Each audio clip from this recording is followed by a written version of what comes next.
बंदी छोड़ सतगुरु रामपाल जी परमेश्वर जी की जय हो। परमपिता परमात्मा सारी सृष्टि के रचनहार, कुल मालिक, असंख्य ब्रह्मांडों के स्वामी, जगत गुरु, तीनों लोकों में प्रवेश करके सबका धारण पोषण करने वाले, राजाधिराज, आत्माधार, नाथों के नाथ, देवों के देव महादेव, सर्वेश्वर महेश्वर, मृत्युंजय, अजरो अमर, आदि अनादि, सनातनी प्रभु, जगत पिता जगदीश्वर, श्री श्री 1008 की उपाधि के वास्तविक अधिकारी, अकाल मूरत सौद स्वरूपी राम वासुदेव सर्वगतम ब्रह्म, परम पूज्य, प्रथम पूज्य, परम संत, परम पुरुष, परम धनी, परम दयालु, सत्य कबीर, हक्का कबीर, अल्लाहु कबीर, अल्लाहु अकबर, बाखबर, अल्लाह ताला, जगत के तारणहार, जगत के मुक्तिदाता, जगत के जगन्नाथ, हारे के सहारे, हिंदुओं के राम, मुसलमानों के अल्लाह, सिखों के वाहिगुरु, ईसाइयों के मसीह, दया के सागर दयानिधि, करुणा के सागर करुणानिधि, स्वयंभू परिभू, संकट मोचन, कष्ट हरण, मंगल करण, दुख भंजन, अविगत कबीर, निर्विकार निर्विषम परमात्मा, अलय अलेख सतगुरु, आदि अनादि सतगुरु, असली मर्यादा पुरुषोत्तम, असली राम, असली कृष्ण, असली घनश्याम, असली मुरारी, राजाओं के राजा, महाराजाओं के महाराजा, शहंशाहों के शहंशाह, सम्राटों के सम्राट, भगवानों के भगवान, अल्लाहों के अल्लाह, प्रभुओं के प्रभु, मसीहाओं के मसीह, सच्चे वाहिगुरु, बाबाओं के बाबा, पीरों के पीर, सेठों के सेठ, जगत सेठ, सावड़सा सेठ, सर्वगुण संपन्न, अनंत कोटि कलाओं के स्वामी, अनंत कोटि ब्रह्मांडों के नायक, योगियों में महायोगी, ध्यानियों में महाध्यानी, सिद्धों में परम सिद्ध, ज्ञानियों में तत्व ज्ञानी, ब्रह्म ज्ञानी, महाज्ञानी, परम ज्ञानी, सर्वश्रेष्ठ ज्ञानी, विज्ञानी, युवा कबीर, समर्थ कबीर, असमवात, अमित ओजा, सच्चे रहनुमा, करीम अल्लाह, सुभान अल्लाह, दुनिया के अंतिम पैगंबर, 8 सितंबर 1951 से गांव धनाना, जिला सोनीपत, हरियाणा, भारतवर्ष की पावन भूमि पे प्रकट रियल कल्कि भगवान श्री नारायण साकार हरि, श्री बाबा साहेब, नूर अनंत परमात्मा, सच्चे दरवेश, सच्चे बाखबर, संत श्रोमणी सतगुरु रामपाल जी परमेश्वर जी के चरण कमल में आप और हम सभी भाई बहनों का अनंत कोटि दंडवत प्रणाम। सत्साई भाई और बहनों, बहुत बड़ी दया, बहुत बड़ी मेहर पूज्य गुरुदेव भगवान की, परमेश्वर रामपाल जी की, जिनके शुभ आशीर्वाद से, विशेष आशीर्वाद से आप और हम विश्व की सभी परमात्मा चाहने वाली आत्माओं को अध्यात्म के विषय में, भक्ति मार्ग के विषय में उनके द्वारा लिखित पवित्र पुस्तक ज्ञान गंगा के माध्यम से गूढ़ जानकारियां प्राप्त हो रही हैं। भाई और बहनों, परमात्मा को लेकर ये आत्मा जो सदियों से जानने की इच्छुक है कि एक परमात्मा कौन है, जिसने सर्व सृष्टि को रचा, सर्व ब्रह्मांडों को रचा, सूरज चांद सितारों को बनाया, जिसने ब्रह्मा विष्णु महेश को बनाया, दुर्गा को बनाया, काल को बनाया, महाकाल को बनाया और सभी जीवों को उत्पन्न किया, वो एक सर्वशक्तिमान परमात्मा कौन है, कैसा है, कहाँ रहता है, वो कैसे मिलेगा। भाई और बहनों, अब कहीं जाकर इस जटिल सवाल का जवाब हमें परम पूज्य परमेश्वर सतगुरु रामपाल जी के कर कमल से लिखित पवित्र पुस्तकों व उनके मुख कमल से जो सत्संग बोले गए हैं उनके माध्यम से जानकारियां प्राप्त हुई हैं। क्योंकि अपने द्वारा रची गई सृष्टि की यथार्थ जानकारी वो कबीर परमात्मा स्वयं ही पृथ्वी पर संत रूप में प्रकट होकर देता है। तो भाई और बहनों, ये पवित्र पुस्तक ज्ञान गंगा कोई सामान्य पुस्तक नहीं है। ये सर्व धर्मों के पवित्र धर्मशास्त्रों के ज्ञान से प्रमाणित है। इस पवित्र पुस्तक के तत्व ज्ञान में सुई की नोक रखने जितनी कमी निकालने में कोई सक्षम नहीं है। इस पुस्तक को पढ़ने के बाद ही हमें असल में आत्मज्ञान और परमात्म ज्ञान होगा। इस पुस्तक को पढ़ने के बाद ही हम सृष्टि रचना की यथार्थ जानकारी से परिचित हो पाएंगे। इस पुस्तक को पढ़ने के बाद ही हमारा भक्ति करने का मन करेगा। क्योंकि जब तक हमें जानकारी नहीं होगी कि हम जीव हैं, चाहे कोई प्रधानमंत्री है, चाहे राष्ट्रपति है, चाहे ब्रह्मा विष्णु महेश है, हम सब जीव कैटेगरी में हैं और हम सभी 184 योनियों में, गधे कुत्ते सूअर की योनियों में ना जाने कितनी बार चक्कर काट चुके हैं, करोड़ों अरबों बार। और हम यहां काल के 21 ब्रह्मांडों में उसकी जेल में फंसे हुए हैं। ये तमाम जानकारियां भाई और बहनों, जब तक हम पवित्र पुस्तक ज्ञान गंगा को नहीं पढ़ेंगे, और ज्ञान गंगा पुस्तक में पेज नंबर 22 से लेकर 74 तक जो सृष्टि रचना है, जब तक उसको विस्तार से नहीं पढ़ेंगे और समझेंगे, हम कभी भी इस काल के कुचक्कर से, षड्यंत्र से बाहर नहीं निकल सकते, हम मुक्त नहीं हो सकते। तो भाई और बहनों, बहुत सारी जानकारी हमें इस पवित्र पुस्तक से प्राप्त हुई है। साथ में हमें यह भी पता चला कि पवित्र गीता जी क्या कह रही है, पवित्र वेद अध्यात्म को लेकर क्या कह रहे हैं। ये पत्थर पूजा, देव पूजा, ये दुनिया भर की पाखंड पूजा, ये कितनी जायज़ है, कितनी नाजायज़ है। ब्रह्मा विष्णु महेश तक की पूजा के लिए पवित्र ग्रंथ गीता जी मना करता है, फिर भी हम ब्रह्मा विष्णु महेश तक ही सीमित रह चुके हैं, क्योंकि हमारे नादान धर्म गुरु तत्व ज्ञान के अभाव में हमें ब्रह्मा विष्णु महेश से ऊपर कोई परमात्मा बता ही नहीं पाए। तो भाई और बहनों, अब हमें विस्तार से अध्यात्म के विषय में जानने को मिलेगा जब हम इस पवित्र पुस्तक ज्ञान गंगा को पढ़ेंगे और सतगुरु रामपाल जी के मुख कमल से बोले गए सत्संगों को सुनेंगे। तो भाई और बहनों, फिलहाल हमारा टॉपिक चल रहा है, ये तीर्थ कैसे बने, ये धाम कैसे बने, जहाँ पर दुनिया तत्व ज्ञान के अभाव में अपनी आत्मा के कल्याण के लिए, पूजा पाठ के लिए जाती रहती है, और मिलना जुलना वहाँ पर कुछ भी नहीं है। तो पिछले वीडियो नंबर 29 में हमने पवित्र पुस्तक ज्ञान गंगा से पढ़ा कि वैष्णो देवी धाम कैसे बना, अमरनाथ धाम कैसे बना, और आज इसी श्रृंखला में हमारा 30वें नंबर का वीडियो है। इस वीडियो में आज हम पूज्य गुरुदेव भगवान सतगुरु रामपाल जी के आशीर्वाद से जानेंगे कि उड़ीसा के पुरी में जो जगन्नाथ मंदिर है, जो विशेषकर हिंदुओं की श्रद्धा का केंद्र है, इस जगन्नाथ मंदिर की स्थापना कैसे हुई थी, किसके द्वारा हुई थी, और जगन्नाथ मंदिर में शास्त्र अनुकूल साधना है या नहीं है, या वहाँ जाने से केवल हमारे घुटने ही टूटते हैं। तो तमाम जानकारी आज हम पूज्य गुरुदेव भगवान के आशीर्वाद से पवित्र पुस्तक ज्ञान गंगा से प्राप्त करेंगे। तो भाई और बहनों, ये है पवित्र पुस्तक ज्ञान गंगा,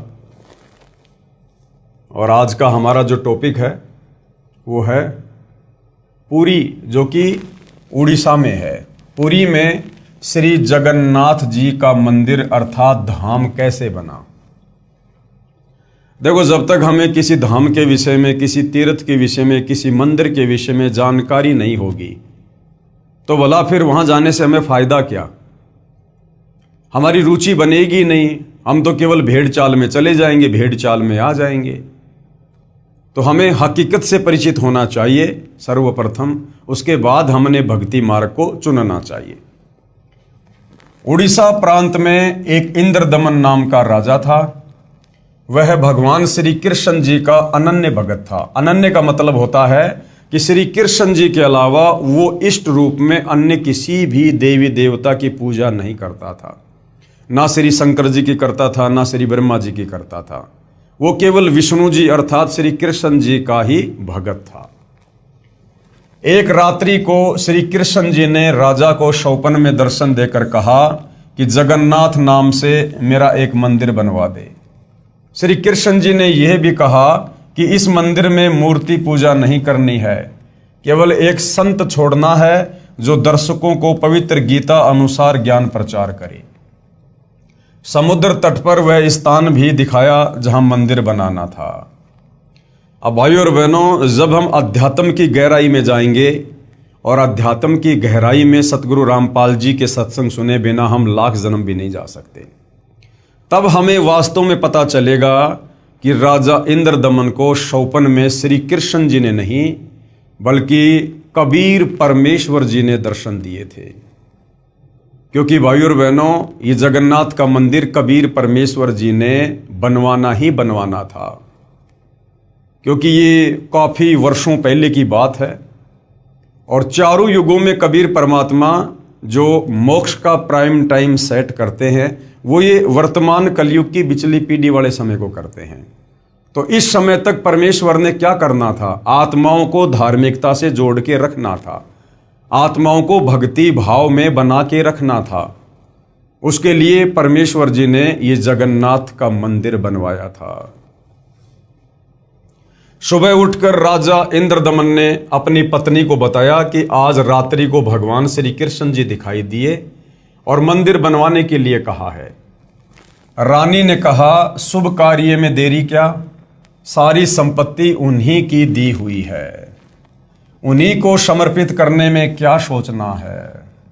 राजा ने उस स्थान पर मंदिर बनवा दिया जो श्री कृष्ण जी ने स्वप्न में समुद्र के किनारे पर दिखाया था। मंदिर बनने के बाद समुद्री तूफान उठा, मंदिर को तोड़ दिया, निशान भी नहीं बचा कि यहाँ मंदिर था। ऐसे राजा ने 5 बार मंदिर बनवाया और 5 बार समुद्र ने मंदिर को तोड़ दिया, यानी वो मंदिर नहीं बनने दिया। राजा ने निराश होकर मंदिर न बनवाने का निर्णय ले लिया। ये सोचा कि ना जाने समुद्र मेरे से कौन से जन्म का प्रतिशोध ले रहा है। खजाना खाली हो गया, मंदिर बना नहीं। कुछ समय बाद पूर्ण परमेश्वर कबीर देव ज्योति निरंजन यानी काल को दिए वचन अनुसार राजा इंद्रदमन के पास आए तथा राजा से कहा कि आप मंदिर बनवाओ। भाइयों और बहनों, ये सारा भेद हमें सृष्टि रचना को समझने के बाद ही पता चलेगा। जब हम सृष्टि रचना पढ़ेंगे तो हमें पता चलेगा कि प्रथम बार जब कबीर परमेश्वर जी अपने पुत्र जोगजीत के रूप में इस काल के 21 ब्रह्मांड में आए और सर्वप्रथम कबीर परमेश्वर की और ज्योति निरंजन यानी काल की वार्ता सबसे ऊपर 21वें ब्रह्मांड में तपतशिला पर हुई, तो इस ज्योति निरंजन अर्थात काल में कबीर परमेश्वर से कुछ वचन लिए थे कि उसके बाद आप जी नीचे मेरे लोक में जाना, जिनमें एक वचन ये भी था, काल ने कहा था कि द्वापर में मेरा पुत्र जाएगा श्री कृष्ण रूप में, और उसके बाद वो एक जगन्नाथ नाम का मंदिर बनवाना चाहेगा, लेकिन वो मंदिर समुद्र बनने नहीं देगा। समुद्र अपना बदला लेगा, अपना प्रतिशोध लेगा, क्योंकि जब वो त्रेता युग में राम रूप में गया था उस समय उसने समुद्र को अग्नि बाण दिखाकर डराया था, धमकाया था, लताड़ा था। तो समुद्र उस बात का बदला लेगा और वो जो है उस मंदिर को नहीं बनने देगा। तो हे भगवान, आप दया करना, आप समर्थ हैं, आप उस जगन्नाथ के मंदिर को बनवाना। कुछ समय उपरांत पूर्ण परमेश्वर यानी कबीर देव जी ज्योति निरंजन यानी काल को दिए वचन अनुसार राजा इंद्रदमन के पास आए तथा राजा से कहा, आप मंदिर बनवाओ। अब के समुद्र मंदिर यानी महल नहीं तोड़ेगा। राजा ने कहा, संत जी मुझे विश्वास नहीं है, मैं भगवान श्री कृष्ण यानी विष्णु जी के आदेश से मंदिर बनवा रहा हूं। श्री कृष्ण जी समुद्र को नहीं रोक पा रहे हैं, 5 बार मंदिर बनवा चुका हूं, ये सोचकर कि कहीं भगवान मेरी परीक्षा ले रहे हों, परंतु अब तो परीक्षा देने योग्य भी नहीं रहा हूं, क्योंकि खजाना भी खाली हो गया है। अब मंदिर बनवाना मेरे वश की बात नहीं है। अब भाइयों और बहनों, अगर कबीर परमात्मा जी चाहते तो प्रथम बार में भी मंदिर को बनवाकर सुरक्षित रख सकते थे, समुद्र कुछ नहीं बिगाड़ता। लेकिन कबीर परमेश्वर जी ने इस काल लोक की शक्तियों की समर्थता भी आप और हमारे को दिखानी होती है कि देख लो, ये तुम्हारे श्री कृष्ण अर्थात विष्णु, यहाँ का समुद्र भी इनकी आज्ञा का पालन नहीं करता है, इनको कुछ नहीं समझता है। और अब कबीर परमेश्वर 6वीं बार मंदिर बनवाएंगे उस राजा को कह के, और उसके बाद वो समुद्र मंदिर तोड़ने के लिए आएगा, लहरें उठेंगी, लेकिन कबीर परमेश्वर जी उसको वहीं पर स्टेबल कर देंगे और आदेश दे देंगे, वचन में बांध देंगे कि मेरी आज्ञा के बिना अगर तूने कभी भी इस मंदिर की तरफ आगे बढ़ने का प्रयास किया तो मेरे से बुरा और कोई नहीं होगा। परमेश्वर ने कहा, इंद्रदमन, जिस परमेश्वर ने सारे ब्रह्मांडों की रचना की है वही सर्व कार्य करने में सक्षम है, अन्य प्रभु नहीं। मैं उस परमेश्वर की वचन शक्ति प्राप्त हूं। यानी जिस प्रकार आज सतगुरु रामपाल जी अपने आप को छुपा कर कहते हैं कि मैं तो परमेश्वर कबीर जी का भेजा हुआ हूं, मेरे को कबीर परमात्मा ने शक्ति देकर भेजी है, इसी प्रकार भाई और बहनों ये कबीर परमेश्वर जी चारों युगों में हम नादान जीवों की छोटी बुद्धि को देखते हुए कि हम उनको डायरेक्ट परमेश्वर के रूप में स्वीकार नहीं कर सकते, जब ये गुरु रूप में आते हैं तो वे इसी प्रकार से अपने आप को छुपाते हुए लीला करते हैं। जैसे स्वयं कबीर परमात्मा संत रूप में इंद्रदमन को कह रहे हैं। क्या कह रहे हैं? परमेश्वर ने कहा, इंद्रदमन, जिस परमेश्वर ने ब्रह्मांडों की रचना की है वही सर्व कार्य करने में सक्षम है, अन्य प्रभु नहीं। मैं उस परमेश्वर की वचन शक्ति प्राप्त हूं। यानी अपने आप को छुपा रहे हैं कि मैं तो उस परमात्मा की थोड़ी बहुत शक्ति लेकर आया हूं, मैं समुद्र को रोक सकता हूं। अब बताओ, जब श्री कृष्ण जी अर्थात विष्णु जी समुद्र को नहीं रोक पाए और एक साधारण से संत रूप में कबीर परमात्मा कह रहे हैं कि मैं रोक सकता हूं, तो श्री विष्णु जी से बड़े तो यही हो गए। और काल ने क्या कहा था कि भगवान आप वो मंदिर बनवाना, यानी उस काल के बस की बात भी नहीं थी समुद्र को रोकना। क्योंकि भाई और बहनों, ये जो पांच जो ये तत्व हैं, पृथ्वी, अग्नि, जल, वायु, आकाश, ये कबीर परमेश्वर जी के गुलाम हैं, ये कबीर परमात्मा जी के हुक्म से कार्य करते हैं।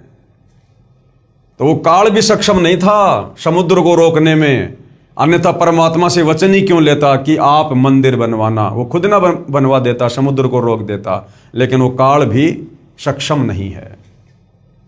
मैं समुद्र को रोक सकता हूं, अपने आप को छुपाते हुए सत्य कह रहे थे। राजा ने कहा कि संत जी, मैं नहीं मान सकता कि श्री कृष्ण जी से भी कोई प्रबल शक्ति युक्त प्रभु है, क्योंकि हमारे नादान अज्ञानी तत्व ज्ञानहीन धर्म गुरुओं ने इन शास्त्रों को ना पढ़कर ना समझकर और सभी को, राजा से लेकर प्रजा को, एक ही उल्टी पट्टी पढ़ा रखी थी कि ब्रह्मा विष्णु महेश से ऊपर कोई भगवान नहीं है, कोई परमात्मा नहीं है।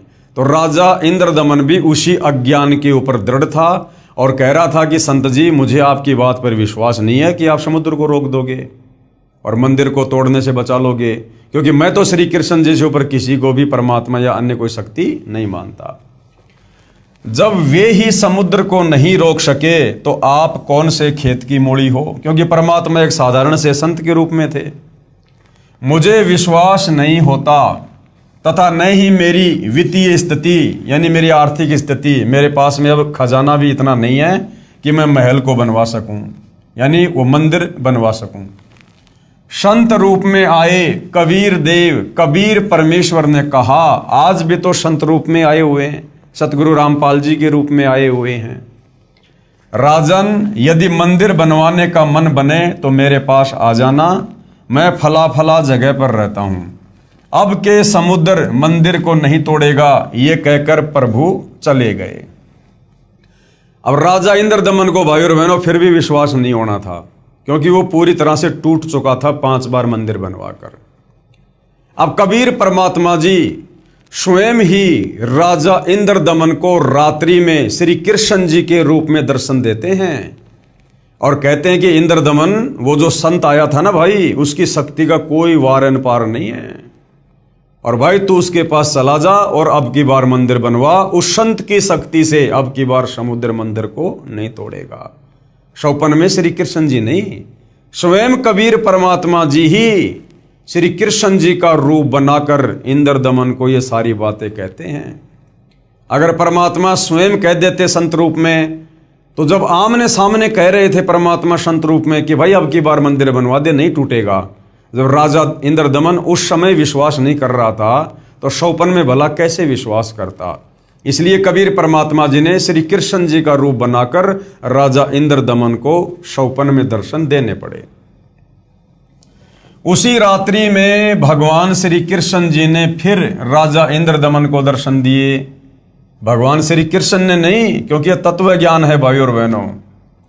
ये दर्शन कबीर परमात्मा ने श्री कृष्ण जी का रूप बनाकर दिए तथा कहा, इंद्रदमन एक बार फिर महल बनवा दे, जो तेरे पास संत आया था उससे संपर्क करके सहायता की याचना कर ले। वह ऐसा वैसा संत नहीं है, उसकी भक्ति शक्ति का कोई वार पार नहीं है, अथाह शक्ति है उसके पास में। राजा इंद्रदमन नींद से जागा, शौपन का पूरा हाल अपनी रानी को बताया। रानी ने कहा कि प्रभु कह रहे हैं तो आप मत चूको, प्रभु का महल यानी मंदिर फिर बनवा दो। रानी की सद्भावना युक्त वाणी सुनकर राजा ने कहा, अब तो कोष यानी खजाना भी खाली हो चुका है, यदि मंदिर नहीं बनवाऊंगा तो प्रभु अप्रसन्न हो जाएंगे, मैं तो धर्म संकट में फंस गया हूं। रानी ने कहा, मेरे पास गहने रखे हैं, उनसे आसानी से मंदिर बन जाएगा, आप ये गहने लो तथा प्रभु के आदेश का पालन करो। ये कहते हुए रानी ने सारे गहने जो घर रखे थे तथा जो पहन रखे थे निकाल कर प्रभु के निमित्त अपने पति के चरणों में समर्पित कर दिए। राजा इंद्रदमन उस स्थान पर गया जो परमेश्वर ने संत रूप में आकर बताया था। कबीर प्रभु अर्थात अपरिचित संत को खोजकर समुद्र को रोकने की प्रार्थना की। प्रभु कबीर जी यानी कबीर देव जी ने कहा कि जिस तरफ से समुद्र उठकर आता है वहां समुद्र के किनारे एक चौरा यानी चबूतरा बनवा दे, जिस पर बैठकर मैं प्रभु की भक्ति करूंगा तथा समुद्र को रोकूंगा। यानी परमात्मा एक लीला कर रहे थे, खुल्लम खुल्ला चमत्कार नहीं किया, एक भगत बनकर भगवान से अरदास करके इस प्रकार की उन्होंने लीला की। राजा ने एक बड़े पत्थर को कारीगरों से चबूतरा जैसा बनवाया। परमेश्वर कबीर उस पर बैठ गए। छठी बार मंदिर बनना शुरू हुआ। उसी समय एक नाथ परंपरा के सिद्ध महात्मा आ गए, यानी गोरखनाथ जी आ गए। नाथ जी ने राजा से कहा, राजा बहुत अच्छा मंदिर बनवा रहे हो, इसमें मूर्ति भी स्थापित करनी चाहिए। जबकि शौपन में श्री कृष्ण रूप में परमात्मा जी ने मना कर दिया था कि केवल मंदिर बनवाना है, वहां पर मूर्ति पूजा नहीं होनी चाहिए, और वहां एक संत छोड़ देना जो केवल गीता जी के अनुसार लोगों को ज्ञान दे। लेकिन वो काल प्रेरणा से गोरखनाथ जी आ गए और गोरखनाथ ने कहा कि राजन मंदिर तो बहुत अच्छा बनवा रहे हो, अब इसमें तो मूर्ति भी होनी चाहिए, क्योंकि सारे के सारे ये पाखंड पूजा करने वाले हैं, तत्व ज्ञान है नहीं, चाहे गोरखनाथ हो चाहे मच्छंद्रनाथ हो। मूर्ति बिना मंदिर कैसा? अरे वो सारा का सारा मंदिर भी तो पत्थर का ही बना हुआ है, फिर और पत्थर की मूर्ति क्या लगानी भाई उसमें? ये मेरा आदेश है। राजा इंद्रदमन ने हाथ जोड़कर कहा, नाथ जी, प्रभु श्री कृष्ण जी ने मुझे शौपन देकर मंदिर बनाने का आदेश दिया तथा कहा था कि इस महल में न तो मूर्ति रखनी है और न ही पाखंड पूजा करनी है। राजा की बात सुनकर नाथ ने कहा, शौपन भी कोई सत होता है क्या? मेरे आदेश का पालन कीजिए तथा चंदन की लकड़ी की मूर्ति अवश्य स्थापित कीजिए। ये कहकर नाथ जी बिना जलपान ग्रहण किए उठ गए। राजा ने डर के मारे चंदन की लकड़ी मंगवाई तथा कारीगर को मूर्ति बनाने का आदेश दे दिया। एक मूर्ति श्री कृष्ण जी की स्थापित करने का आदेश श्री नाथ जी का था। फिर अन्य गुरुओं संतों ने राजा को राय दी कि अकेले प्रभु कैसे रहेंगे, वे तो श्री बलराम को सदा अपने साथ रखते थे। एक ने कहा, बहन सुभद्रा तो भगवान श्री कृष्ण जी की लाडली बहन थी, वो कैसे अपने भाई के बिना रह सकती है? गुड्डा गुड्डी वाला खेल। 3 मूर्तियां बनवाने का निर्णय लिया गया। 3 कारीगर नियुक्त किए। मूर्तियां तैयार होते ही टुकड़े टुकड़े हो गई। ऐसे 3 बार मूर्तियां खंड हो गई। राजा बहुत चिंतित हुआ, सोचा मेरे भाग्य में ये यश व पुण्य कर्म नहीं है। मंदिर बनता है वो टूट जाता है, अब मूर्तियां टूट रही हैं। नाथ जी रुष्ट होकर गए हैं। यदि कहूंगा कि मूर्तियां टूट जाती हैं तो सोचेगा कि राजा बहाना बना रहा है, कहीं मुझे श्राप ना दे दे। चिंताग्रस्त राजा न तो आहार कर रहा है और न रात्रि भर निंद्रा आई। सुबह बेचैन अवस्था में राजा दरबार में गया। उसी समय पूर्ण परमात्मा कबीर देव कबीर प्रभु एक 80 साल के कारीगर का रूप बनाकर, एक बूढ़े कारीगर का रूप बनाकर और राज दरबार में उपस्थित हो गए। कमर पर एक थैला लटकाए हुए था जिसमें आरी बाहर स्पष्ट दिखाई दे रही थी, मानो बिना बताए कारीगर का परिचय दे रही थी, तथा अन्य बसोला व बर्मा आदि थैले में भरे थे। कारीगर वेश में प्रभु ने राजा से कहा, मैंने सुना है कि प्रभु के मंदिर के लिए मूर्तियां पूर्ण नहीं हो रही हैं। मैं 80 वर्ष का वृद्ध हो चुका हूं तथा 60 वर्ष का अनुभव है। चंदन की लकड़ी की मूर्ति प्रत्येक कारीगर नहीं बना सकता। यदि आपकी आज्ञा हो तो सेवक उपस्थित है। राजा ने कहा, कारीगर आप मेरे लिए भगवान ही कारीगर बनकर आए लगते हो। मैं बहुत चिंतित था, सोच ही रहा था कि कोई अनुभवी कारीगर मिले तो समस्या का समाधान बने। आप शीघ्र मूर्तियां बना दो। व्रत कारीगर रूप में आए कबीर देव। कबीर प्रभु ने कहा, राजन मुझे एक कमरा दे दो जिसमें बैठकर प्रभु की मूर्ति तैयार करूंगा। मैं अंदर से दरवाजा बंद करके स्वच्छता से मूर्ति बनाऊंगा और ये मूर्तियां जब तैयार हो जाएंगी तब दरवाजा खुलेगा। यदि बीच में किसी ने खोल दिया तो जितनी मूर्तियां बनेंगी उतनी ही रह जाएंगी। राजा ने कहा, जैसा आप उचित समझो वैसा करो। 12 दिन मूर्तियां बनाते हो गए तो नाथ जी आ गए। नाथ जी ने राजा से पूछा, इंद्रदमन मूर्तियां बनाई क्या? राजा ने करबद्ध होकर कहा कि आपकी आज्ञा का पूर्ण पालन किया गया है महात्मा जी, परंतु मेरा दुर्भाग्य है कि मूर्तियां बन नहीं रही हैं। आदि बनते ही टुकड़े टुकड़े हो जाती हैं। नौकरों से मूर्तियों के टुकड़े मंगवाकर नाथ जी को विश्वास दिलाने के लिए दिखाए। नाथ जी ने कहा कि मूर्ति अवश्य बनवानी है, अब बनवाओ, मैं देखता हूं कैसे मूर्ति टूटती है। राजा ने कहा, नाथ जी प्रयत्न किया जा रहा है। प्रभु का भेजा एक अनुभवी 80 वर्षीय कारीगर बंद कमरे में मूर्ति बना रहा है। उसने कहा है कि मूर्तियां बन जाने पर मैं अपने आप दरवाजा खोल दूंगा। यदि किसी ने बीच में द्वार खोल दिया तो जितनी मूर्तियां बनी होंगी उतनी ही रह जाएंगी। आज उसे मूर्ति बनाते 12 दिन हो गए, न तो बाहर निकला है और न ही जलपान तथा आहार ही किया है। नाथ जी ने कहा कि मूर्तियां देखनी चाहिए, कैसी बना रहा है, बनने के बाद क्या देखना, ठीक नहीं बनी होंगी तो ठीक बनवाएंगे। ये कहकर नाथ जी राजा इंद्रदमन को साथ लेकर उस कमरे के सामने गए जहां मूर्ति बनाई जा रही थी तथा आवाज लगाई, कारीगर द्वार खोलो। कई बार कहा परंतु द्वार नहीं खुला तथा जो खटखट की आवाज आ रही थी वह भी बंद हो गई। नाथ जी ने कहा कि 80 वर्षीय वृद्ध बता रहे हो, 12 दिन खाना पीना भी नहीं किया है, अब आवाज भी बंद है, कहीं मर ना गया हो। धक्का मारकर दरवाजा तोड़ दिया। देखा तो 3 मूर्तियां रखी थी, तीनों के हाथ के व पैरों के पंजे नहीं बने थे। कारीगर अंतर ध्यान हो गया। मंदिर बनकर तैयार हो गया और चारा ना देखकर अपने हट पर अडिग नाथ जी ने कहा, ऐसी ही मूर्तियों को स्थापित कर दो, हो सकता है प्रभु को यही स्वीकार हो। लगता है श्री कृष्ण ही स्वयं मूर्तियां बना कर गए हैं।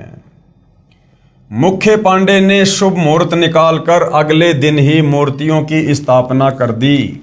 सभी पांडे तथा मुख्य पांडा व राजा तथा सैनिक व श्रद्धालु मूर्तियों में प्राण स्थापना करने के लिए चल पड़े।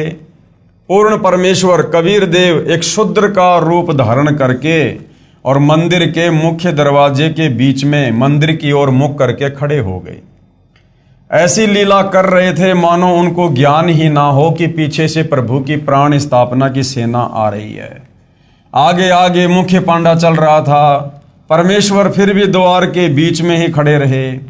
निकट आकर मुख्य पांडे ने शुद्र रूप में खड़े परमेश्वर को ऐसे धक्का मारा कि दूर जाकर गिरे तथा एकांत स्थान पर शुद्र लीला करते हुए बैठ गए।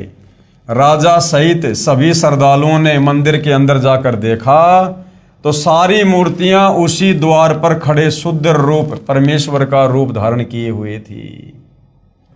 इस चमत्कार को देखकर उपस्थित व्यक्ति अचंभित हो गए। मुख्य पांडा कहने लगा कि भगवान नाराज हो गया है, क्योंकि मुख्य द्वार को उस शूद्र ने अशुद्ध कर दिया है, इसलिए सारी मूर्तियों ने शुद्ध रूप धारण कर लिया। बड़ा अनिष्ट हो गया। कुछ समय बाद मूर्तियों का वास्तविक रूप हो गया। गंगा जल से कई बार स्वच्छ करके प्राण स्थापना की गई। कबीर देव ने कहा, अज्ञानता व पाखंडवाद की चरम सीमा देखो। कारीगर मूर्ति का भगवान बनता है, फिर पुजारी या अन्य संत उस मूर्ति रूपी प्रभु में प्राण डालता है, अर्थात भगवान को जीवन दान देता है, तब वह मिट्टी या लकड़ी का भगवान कार्य सिद्ध करता है। वारे पाखंडियों, खूब मूर्ख बनाया प्रभु प्रेमी आत्माओं को। ये चित्र यहां पर गुरुदेव भगवान ने दिखाया हुआ है। पीछे की तरफ ये मंदिर बना हुआ है, और जैसे ही मंदिर बनकर तैयार हुआ, समुद्र अपना प्रतिशोध लेने के लिए उस त्रेता युग की घटना के कारण और अपनी लहरों को बिल्कुल 40-50 फुट ऊंचा उठाकर समुद्र को नष्ट करने के लिए आया, तो वहाँ पर कबीर परमात्मा जी संत रूप में बैठे हुए थे, और उन्होंने समुद्र देव को आदेश दिया कि भैया अब इस मंदिर को हाथ मत लगाना, अगर तुझे बदला लेना है तो जो द्वारिका है श्री कृष्ण जी की, उसको नष्ट कर दे जाकर। परमेश्वर कबीर जी द्वारा समुद्र से जगन्नाथ मंदिर को तोड़ने से बचाना। मूर्ति स्थापना हो जाने के कुछ दिन पश्चात लगभग 40 फुट ऊंचा समुद्र का जल उठा, जिसे समुद्री तूफान कहते हैं, तथा बहुत तेजी से मंदिर की ओर चला। सामने कबीर परमेश्वर चौरा यानी चबूतरे पर बैठे थे। अपना एक हाथ उठाया जैसे आशीर्वाद देते हैं। समुद्र उठा का उठा रह गया तथा पर्वत की तरह खड़ा रहा, आगे नहीं बढ़ सका। विप्र रूप बनाकर यानी ब्राह्मण का रूप बनाकर समुद्र आया तथा चबूतरे पर बैठे प्रभु से कहा कि भगवान, आप मुझे रास्ता दे दो, मैं मंदिर तोड़ने जाऊंगा। प्रभु ने कहा कि यह मंदिर नहीं है। क्या कहा कबीर परमात्मा ने संत रूप में समुद्र को कि यह मंदिर नहीं है, यह तो महल यानी आश्रम है, आश्रम।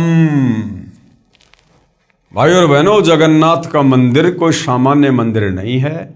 यह कोई श्री कृष्ण जी के द्वारा बनवाया गया मंदिर नहीं है।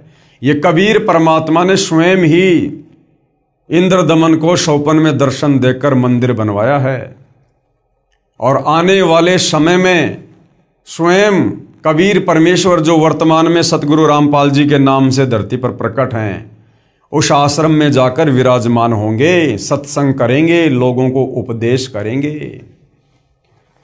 इसमें विद्वान पुरुष रहा करेगा, इसमें विद्वान पुरुष रहा करेगा। अब कबीर परमात्मा के अलावा कौन विद्वान पुरुष है?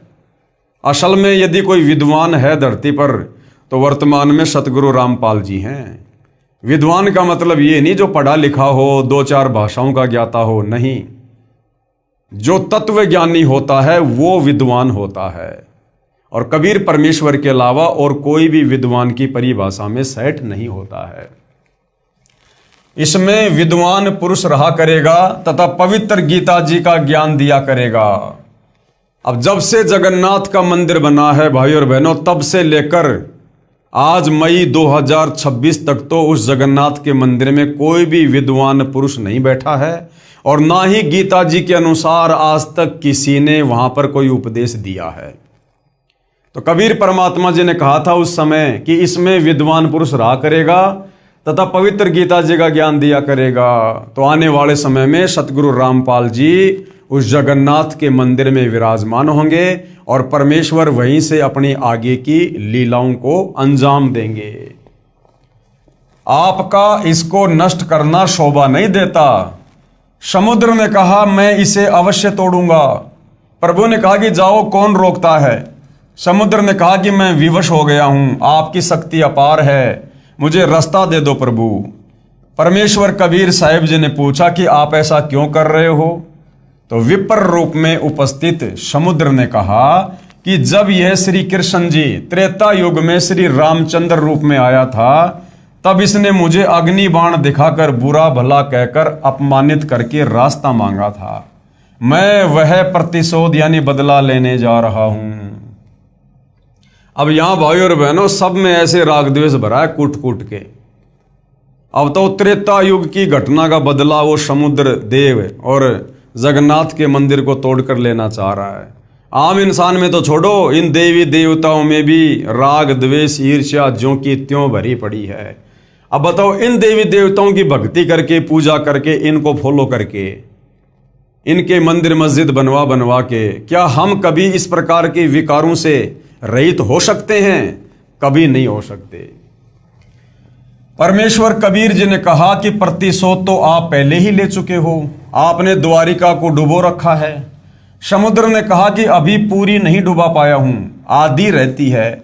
वह भी कोई प्रबल शक्ति युक्त संत सामने आ गया था, यानी कबीर परमात्मा ही वहां पर सामने आ गए थे, जिस कारण से द्वारिका को भी समुद्र नहीं डुबो पाया था, जिस कारण से मैं द्वारिका को पूर्ण रूपेण नहीं समा पाया। अब भी कोशिश करता हूं तो उधर नहीं जा पा रहा हूं, उधर से मुझे बांध रखा है। तब परमेश्वर कबीर यानी कबीर देव ने कहा, वहां भी मैं ही पहुंचा था, मैंने ही वह अवशेष बचाया था। अब जा, शेष बची द्वारिका को भी निगल ले, परंतु उस यादगार को छोड़ देना जहां श्री कृष्ण जी के शरीर का अंतिम संस्कार किया गया था, ताकि वो ऐतिहासिक घटना नष्ट ना हो जाए। आने वाले समय में लोग कहीं फिर इस बात पर विश्वास ना करें कि यहां पर श्री कृष्ण जी का अंतिम संस्कार हुआ होगा। श्री कृष्ण जी के अंतिम संस्कार स्थल पर बहुत बड़ा मंदिर बना दिया गया है। ये यादगार यानी ये प्रमाण बना रहेगा कि वास्तव में श्री कृष्ण जी की मृत्यु हुई थी तथा पंच भौतिक शरीर छोड़कर गए थे। अन्यथा लोग कह देते कि श्री कृष्ण जी तो सशरीर गए थे, वो अपना शरीर छोड़ के नहीं गए थे। इस प्रकार का पाखंड इन लोगों के द्वारा शुरू करवा दिया जाता। नहीं तो आने वाले समय में कहेंगे कि श्री कृष्ण जी की तो मृत्यु नहीं हुई थी, आज्ञा प्राप्त करके शेष द्वारिका को भी समुद्र ने डुबो लिया। परमेश्वर कबीर जी यानी कबीर देव ने कहा, अब आप आगे से कभी भी इस जगन्नाथ मंदिर को तोड़ने का प्रयत्न नहीं करना तथा इस महल से दूर चला जा। ऐसी आज्ञा प्रभु की मानकर और प्रणाम करके मंदिर से दूर लगभग 1.5 किलोमीटर हट गया। ऐसे श्री जगन्नाथ जी का मंदिर अर्थात धाम स्थापित हुआ। अब भाई और बहनों, ये है रियल घटना, ये है सत्यनारायण कथा, जिसमें झूठ का लेश मात्र भी समावेश नहीं है। इस प्रकार से उड़ीसा के पुरी में श्री जगन्नाथ मंदिर का निर्माण हुआ था कबीर परमेश्वर जी के आशीर्वाद से, ना कि श्री कृष्ण जी की शक्ति से। श्री जगन्नाथ के मंदिर में छुआछात शुरू से ही नहीं है। कैसे? कुछ दिन पश्चात जिस पांडे ने प्रभु कबीर जी को शुद्ध रूप में धक्का मारा था, उसको कुष्ठ रोग हो गया, पूरे शरीर पर कोढ़ हो गया। सभी औषधि करने पर भी स्वस्थ नहीं हुआ। कुष्ठ रोग का कष्ट अधिक से अधिक बढ़ता ही चला गया। सर्व उपासनाएं भी की, श्री जगन्नाथ जी से रो रो कर संकट निर्वाण के लिए प्रार्थना की, परंतु सर्व निष्फल रही। अब बताओ, आज वर्तमान में जो लोग जगन्नाथ मंदिर में जाते हैं सुख प्राप्ति के लिए, भाई उनको क्या सुख होंगे जब उस मंदिर का मुख्य पांडा, जिसने उन मूर्तियों में प्राण प्रतिष्ठा की, मूर्तियां मंदिर में स्थापित की, जब उस पांडे को कोढ़ का रोग हो गया और बहुत भयंकर पीड़ा हो रही है, और श्री कृष्ण अर्थात उस जगन्नाथ के मंदिर में भी मूर्तियों के आगे माथा टेक टेक के रह गया, उसका कोढ़ का रोग ठीक नहीं हो पाया। अंत में संत रूप में जो कबीर परमात्मा थे, उनके चरण धो धो के पिए, चरणामृत पिया, तब जाकर वो रोग ठीक हुआ। तो वर्तमान में दुनिया क्यों भटक रही है वहां पर? और वर्तमान में भाई और बहनों, वो रियल जगन्नाथ, अनंत कोटि कलाओं का स्वामी, ये जगत के हिसाब से जो श्री विष्णु को जगन्नाथ कहते हैं, ये तो खाली 16 कला के स्वामी हैं, 16 कला के। और कबीर परमात्मा जो रियल जगन्नाथ है, पूरे जगत के नाथ हैं, ये अनंत कोटि कलाओं के स्वामी हैं। और आज भाइयों और बहनों वो रियल जगन्नाथ धरती पर सतगुरु रामपाल जी के रूप में प्रकट है और आने वाले समय में उस जगन्नाथ के मंदिर में भी विराजमान होंगे। सर्व उपासनाएं भी की, श्री जगन्नाथ जी से रो रो कर संकट निवारण के लिए प्रार्थना की, परंतु सर्व निष्फल रही। 54 में श्री कृष्ण जी ने दर्शन दिए। अब श्री कृष्ण जी का उनकी मृत्यु होने के बाद इस लोक से कोई लेना देना नहीं है, उन्हें तो पता भी नहीं है। वो तो अपना जिस योनि में या जिस पद पर हैं वहीं अपनी मस्ती में मस्त हैं। उसी कबीर परमात्मा जी ने उस पांडे को 56 में दर्शन दिए, क्योंकि परमात्मा ने जगन्नाथ के मंदिर से छुआछात को समाप्त करवाना था। 56 में श्री कृष्ण जी ने दर्शन दिए, यानी कबीर परमात्मा ने श्री कृष्ण जी के रूप में उस पांडे को दर्शन दिए तथा कहा, पांडे उस संत के चरण धोकर चरणा अमृत पान कर, जिसको तूने मंदिर के मुख्य द्वार पर धक्का मारा था, तब उसके आशीर्वाद से तेरा कुष्ठ रोग ठीक हो सकता है। यदि उसने तुझे हृदय से क्षमा किया तो, अन्यथा नहीं। अगर तुझे हृदय से क्षमा करेगा तो तेरा रोग ठीक होगा, अन्यथा चाहे वो कितना आशीर्वाद दे दे तेरा रोग ठीक नहीं होगा। अब भाई और बहनों, आप और हम भगत भाई बहनों ने भी बहुत बड़ी शिक्षा लेनी है। देखो, हम सदियों बाद में इस तत्व ज्ञान को सुन रहे हैं और धीरे धीरे हमारे जहन में यह ज्ञान उतरेगा। लेकिन जब यह ज्ञान हमें समझ में आने लग जाए या हमारी समझ में आ गया, उसके बाद हमने पूज्य गुरुदेव सतगुरु रामपाल जी की मर्यादाओं में किसी भी प्रकार की कोई भी गफलत नहीं करनी होती है। हमने कोई भी नियम भंग नहीं करना चाहिए, मर्यादा नहीं तोड़नी चाहिए, अन्यथा ये रियल जगन्नाथ सतगुरु रामपाल जी नाराज होते हैं। जो भगत इस भक्ति मार्ग पर मर्यादा तोड़ देता है। एक आध बार तो किसी नए भगत से शुरुआत में गलती हो सकती है, लेकिन गुरुदेव कहते हैं सतनाम प्राप्ति के बाद यदि आप मर्यादा तोड़ोगे तो परमात्मा नाराज होगा। और बार बार मर्यादा तोड़ोगे, गलतियां करोगे और नाम भी शुद्ध करवाने का नाटक करोगे तो फिर आपका नाम शुद्ध नहीं होगा। चाहे आप डायरेक्ट गुरुदेव भगवान के पास जाकर उनकी गोद में बैठकर, चाहे डायरेक्ट अपने गुरुजी से ही नाम शुद्ध क्यों ना करवा लेना, अगर गुरु नाराज है और गुरु ने यदि आपका नाम शुद्ध भी कर दिया तो भी वो आपका नाम शुद्ध नहीं होगा, क्योंकि गुरु ने अभी आपको हृदय से माफ नहीं किया है। उदाहरण के लिए भाई और बहनों, बहुत सारे भाई बहन कह देंगे भैया अगर गुरुजी ने मुंह से बोल दिया तो वो तो सिद्ध हो जाएगा, साध वचन पलटे नहीं पलट जाए ब्रह्मांड। बिल्कुल सत्य है, साध वचन पलटे नहीं पलट जाए ब्रह्मांड, लेकिन इसमें बहुत अंतर है। आज से 650 साल पहले जब कबीर परमात्मा जी आए और हिंदुस्तान के बादशाह सिकंदर लोदी का जो धार्मिक गुरु शेख तकी था, उसकी लड़की जो मर चुकी थी वो कब्र में दबाई जा चुकी थी। 10-12 दिन बाद शेख तकी के कहने पर उस लड़की को कब्र से बाहर निकलवाया गया और शेख तकी ने कहा कि कबीर यदि तू अल्लाह है तो मेरी इस लड़की को जिंदा करके दिखा, मैं तेरे चरणों में स्वयं को समर्पित कर दूंगा। तो भाई और बहनों, कबीर परमात्मा जी ने क्या कहा था, हे शेख तकी की लड़की जिंदा हो जा, लेकिन वो लड़की जिंदा नहीं हुई। दोबारा फिर कहा कि हे शेख तकी की लड़की जिंदा हो जा, वो लड़की जिंदा नहीं हुई। फिर तीसरी बार कहा कि हे शेख तकी की लड़की, यानी हे जीवात्मा, तू जहां भी कहीं है कबीर हुक्म से इस शरीर में प्रवेश कर। उसी समय लड़की जिंदा हो गई। तो भाई और बहनों, पहले 2 बार भी तो लड़की को जिंदा होने का आदेश उसी कबीर भगवान ने दिया था, लेकिन लड़की जिंदा नहीं हुई। उस समय परमात्मा का वचन काम क्यों नहीं किया?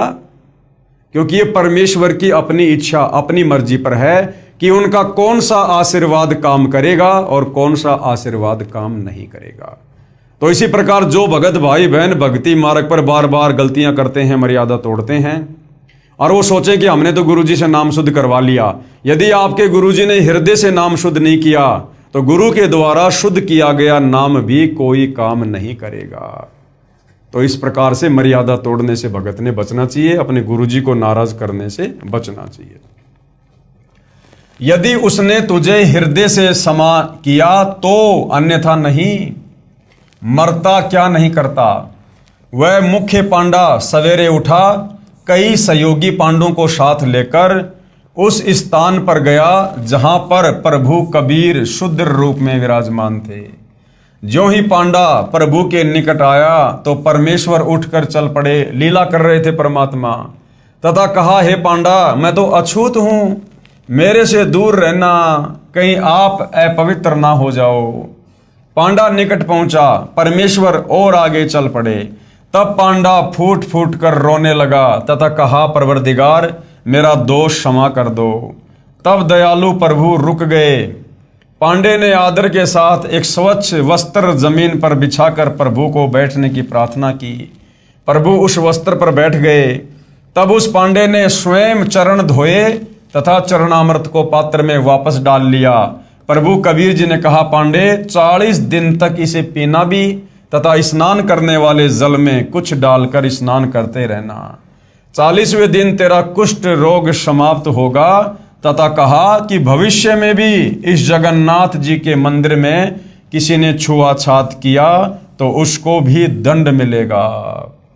इस प्रकार से जगन्नाथ के मंदिर में जो ये छुआछात की परंपरा नहीं है, ये कबीर परमेश्वर जी के आशीर्वाद से संभव हुआ। कबीर परमेश्वर जी के आशीर्वाद से सभी उपस्थित व्यक्तियों ने वचन किए कि आज के बाद इस पवित्र स्थान पर कोई छुआछात नहीं की जाएगी। अब गुरुदेव कहते हैं, विचार करो, हिंदुस्तान का एक ही मंदिर ऐसा है जिसमें शुरू से ही छुआछात नहीं रही है, और बाकी सभी मंदिरों में ये छुआछात, इस प्रकार का भेदभाव आपको देखने को मिलेगा। तो ये जो मंदिर था जगन्नाथ का, ये अगर यहाँ की शक्तियों के द्वारा बनाया गया होता, ब्रह्मा विष्णु महेश के द्वारा या काल के द्वारा, तो इसमें भी अवश्य छुआछात होती, भेदभाव होता। लेकिन ये जगन्नाथ का मंदिर तो रियल सृष्टि के जगन्नाथ कबीर परमेश्वर अर्थात सतगुरु रामपाल जी ने ही बनवाया था, और आगे चलकर स्वयं सतगुरु रामपाल जी उस जगन्नाथ के मंदिर में ही विराजमान होंगे। मुझदास को भी, यानी गुरुदेव भगवान कह रहे हैं कि मुझदास को भी उस स्थान को देखने का अवसर प्राप्त हुआ, जबकि गुरुदेव भगवान ने तो बनवाया ही था, लेकिन अपने आप को वर्तमान में छुपाकर लीला करते हुए कह रहे हैं कि मुझदास को भी उस स्थान को, यानी उस जगन्नाथ मंदिर को देखने का अवसर प्राप्त हुआ। कई सेवकों के साथ उस स्थल को देखने के लिए गया था कि कुछ प्रमाण प्राप्त करूं। वहां पर सर्व प्रमाण आज भी साक्षी मिले। जिस पत्थर यानी चौरा पर बैठकर कबीर परमेश्वर जी ने मंदिर को बचाने के लिए समुद्र को रोका था, वो आज भी विद्यमान है। उसके ऊपर एक यादगार रूप में गुम्बज बना रखा है। वहां पर बहुत पुरातन महंत यानी रखवाड़ा परंपरा से एक आश्रम भी विद्यमान है। वहां पर लगभग 70 वर्षीय वृद्ध महंत जी से उपरोक्त मंदिर की समुद्र से रक्षा की जानकारी चाहिए, तो उसने भी यही बताया तथा कहा कि मेरे पूर्वज कई पीढ़ी से यहाँ पर महंत यानी रखवाले रहे हैं। यहाँ पर ही श्री धर्मदास साहिब व उनकी पत्नी भगतमती आमनी देवी ने शरीर छोड़ा था। दोनों की समाधियां भी साथ साथ ही बनी दिखाई। फिर हम श्री जगन्नाथ जी के मंदिर में गए। वहां पर मूर्ति पूजा आज भी नहीं है, परंतु प्रदर्शनी अवश्य लगा रखी है। जो 3 मूर्तियां भगवान श्री कृष्ण जी तथा श्री बलराम जी व बहन सुभद्रा जी की मंदिर के अंदर स्थापित हैं, उनके दोनों हाथों के पंजे नहीं हैं, दोनों हाथ टुंडे हैं। उन मूर्तियों की भी पूजा नहीं होती, केवल दर्शनार्थ रखी हैं। वहां पर एक गाइड पांडे से पूछा कि सुना है कि ये मंदिर 5 बार समुद्र ने तोड़ा था, फिर इसको दोबारा से बनवाया गया था। समुद्र ने क्यों तोड़ा, फिर किसने समुद्र को रोका? तो पांडे ने कहा, इतना तो मुझे पता नहीं, ये सर्व कृपया जगन्नाथ जी की है, यानी श्री कृष्ण जी की है। उन्होंने ही समुद्र को रोका था। सुना तो है कि समुद्र ने 3 बार मंदिर को तोड़ा था। मैंने फिर प्रश्न किया कि प्रथम बार ही क्यों न समुद्र रोका। पांडे ने उत्तर दिया कि लीला है जगन्नाथ की। अब इनको हकीकत का तो पता नहीं, बोला ये तो लीला है जगन्नाथ की, लीला है। लीला के चक्कर में भाइयों और बहनों लोगों ने सदा से भक्तों को उलझा के रखा है। भगवान की लीला लीला कह के, गुरु की लीला लीला कह के इन लोगों ने हमेशा ही भक्तों को मूर्ख बनाया है।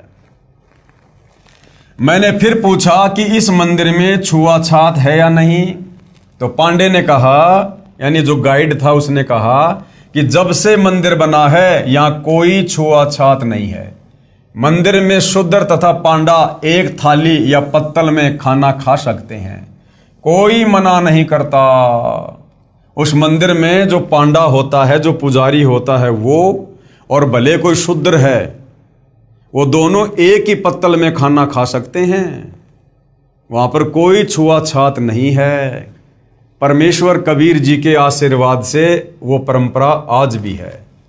फिर गुरुदेव कह रहे हैं, मैंने प्रश्न किया पांडे जी, अन्य हिंदू मंदिरों में तो पहले बहुत छुआछात थी, इसमें क्यों नहीं? प्रभु तो वही है, यानी श्री कृष्ण जी के और भी तो मंदिर हैं, उनमें भी तो छुआछात है, भेदभाव है, इस मंदिर में क्यों नहीं? तो पांडे का उत्तर था, लीला है जगन्नाथ की, लीला है गुरुदेव की। तो पांडे ने कहा कि लीला है जगन्नाथ की। तो लीला के चक्कर में भाई और बहनों भक्तों का बहुत दलिया निकाला लोगों ने।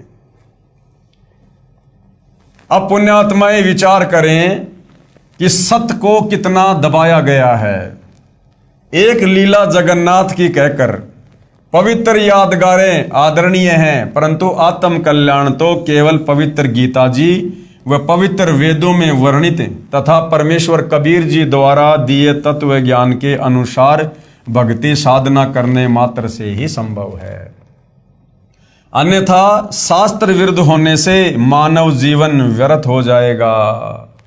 इसका प्रमाण गीता अध्याय 16 मंत्र 23 और 24 है कि अर्जुन, शास्त्र विधि को त्याग कर जो मनमाना आचरण करते हैं उनकी ना परम गति होती है, ना उनको सिद्धि होती है और ना उनका कोई कार्य सिद्ध होता है।